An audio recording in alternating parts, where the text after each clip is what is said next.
மாற்றுக் கட்சியை சேர்ந்தவங்க தாவிகாவில் வந்து சேர்றதுன்றது ஏறத்தாழ அன்றாட நிகழ்வு மாதிரி ஆகி போயிடுச்சு.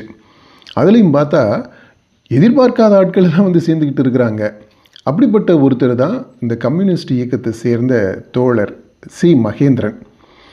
பல வருடங்கள் கட்சியில் உழைச்சவர். தோழர் நல்லக்கண்ணுவோடு சேர்ந்து ரொம்ப சிறப்பாக வேலைகள்லாம் செய்திருக்கிறாரு, போராட்டங்கள் எல்லாம் கலந்துருக்கிறாரு.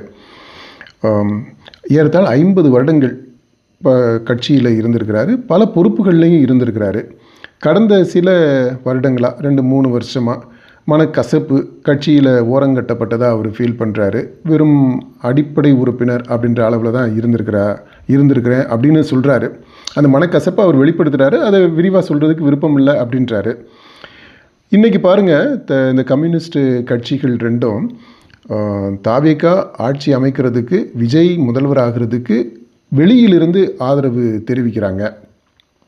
இப்போ இவர் மகேந்திரன் அந்த கட்சியில் இருக்கிறவங்களுக்கு சவால் விடுக்கிறது மாதிரி, நீங்கள் என்ன வெளியே இருந்து தானே விஜய்க்கு ஆதரவு தெரிவிக்கிறீங்க, நாம் பாருங்கள் அவர் கட்சிக்கு உள்ளேயே போய் நான் அவருக்கு ஆதரவு தெரிவிக்கிறேன் அப்படின்றது மாதிரி அவர் கட்சியில் போய் சேர்ந்துட்டார்.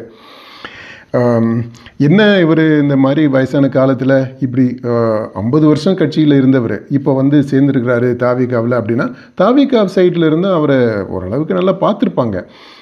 ஒரு சோஃபா, நாற்காலி, முக்காலி அப்படி ஏதாவது ஒன்று கொடுத்து கொஞ்சம் கம்ஃபர்டபுளாக வயசான காலத்தில் உட்காரட்டுமே அப்படின்றதுக்கு ஏற்பாடு செய்திருப்பாங்க. சரி, அதை விடுங்க. இப்போ இவர் இந்த கட்சியில் சேர்ந்ததுக்கு காரணமாக சொல்கிறாரு, ஊழல் ஒழிப்பு, அப்புறம் மது ஒழிப்பு, இது ரெண்டும் ஒரு இயக்கமாக கொண்டு போகணும், அதுக்காக நான் வந்து சேர்ந்தேன் அப்படின்றாரு. இந்த தாவிகா ஜனநாயகத்தினுடைய ஒரு பெரும் புரட்சி அப்படின்றாரு. எளிய மக்களுடைய இயக்கமாக இந்த காந்தி, பெரியார், அம்பேத்கர் அவங்க மாதிரி இவர் விஜயும் இந்த இயக்கத்தை ஆரம்பிச்சிருக்கிறாரு அப்படின்றாரு. நமக்கு என்ன அப்படின்னா, இவர் கம்யூனிஸ்ட் தோழர் மார்க்ஸு, எங்கெல்ஸு, மாவோ, லெனினு இந்த மாதிரி விஜய் இருக்கிறாரு அப்படின்னு சொல்லியிருந்தாருன்னா இன்னும் கொஞ்சம் சிறப்பாக இருந்திருக்கும்.